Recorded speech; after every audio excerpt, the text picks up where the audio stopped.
Kisah Nabi Ibrahim. Nabi Ibrahim alaihissalam adalah nabi ke-6 dalam sejarah Rasul Allah yang wajib diketahui umat Islam. Secara silsilah, Nabi Ibrahim adalah Ibrahim bin Azar, bin Tahur, bin Sarus, bin Rauf, bin Falis, bin Tabir, bin Saleh, bin Arfasad, bin Syam, bin Nuh. Sebagai seorang yang mulia, tugas Nabi Ibrahim alaihissalam sangatlah berat, karena dia harus dilahirkan di tengah-tengah masyarakat jahiliyah yang musyrik dan kafir. Nabi Ibrahim dilahirkan pada tahun 2295 sebelum Masehi di negeri Masaul. Sayangnya, ayah dari Nabi Ibrahim adalah pembuat patung berhala yang juga mempercayai bahwa patung-patung itu adalah perantara manusia kepada Sang Khalik. Tambah lagi, kaum jahiliyah di zaman Nabi Ibrahim memiliki seorang penguasa bernama Raja Namrud. Dengan sombongnya mengaku bahwa dirinya adalah Tuhan semesta alam. Anehnya, banyak sekali yang percaya pada pengakuan tersebut.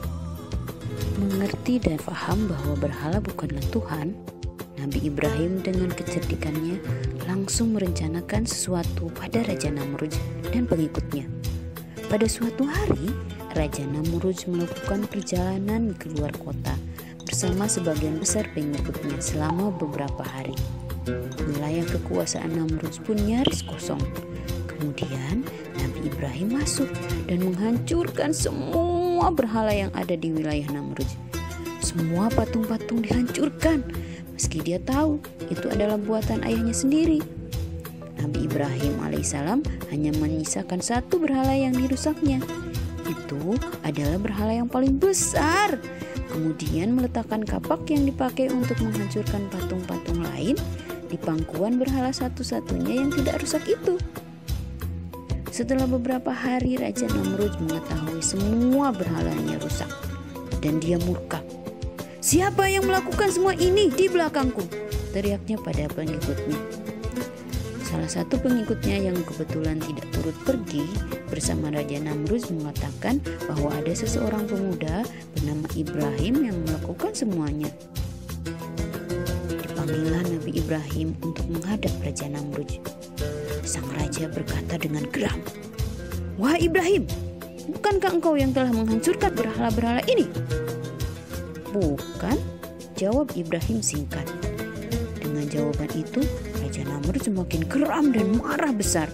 Lalu dia berkata, "Lalu siapa lagi kalau bukan engkau? Bukankah engkau berada di sini saat kami pergi? Dan bukankah engkau membenci berhala-berhala ini?"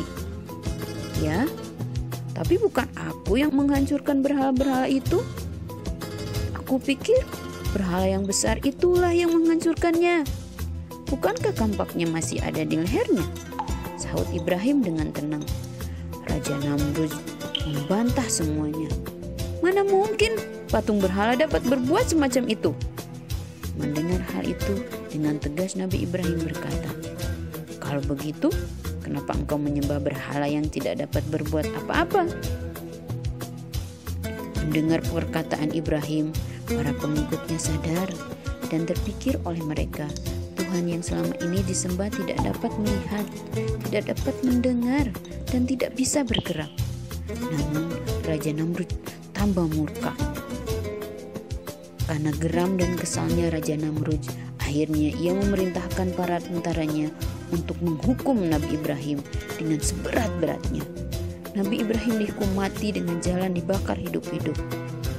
Api dinyalakan besar sekali dengan kayu sebagian bahan bakarnya. Sementara Nabi Ibrahim ditempatkan di tengah-tengah tumpukan kayu. Tetapi Allah lebih berkuasa dalam segala hal. Allah belum menghendaki Nabi Ibrahim meninggal dan kalah oleh Raja Namrud.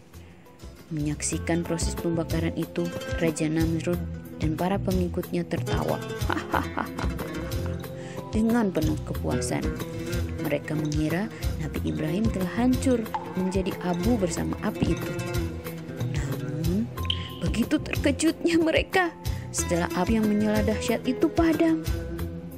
Nabi Ibrahim tiba-tiba berjalan keluar dari puing-puing pembakaran dengan selamat tanpa luka sedikit pun. Sejak itu, pengikut Namrud berpaling dan menjadi umat Nabi Ibrahim untuk lurus ke jalan Allah. Sekianlah kisah Nabi Ibrahim alaihissalam.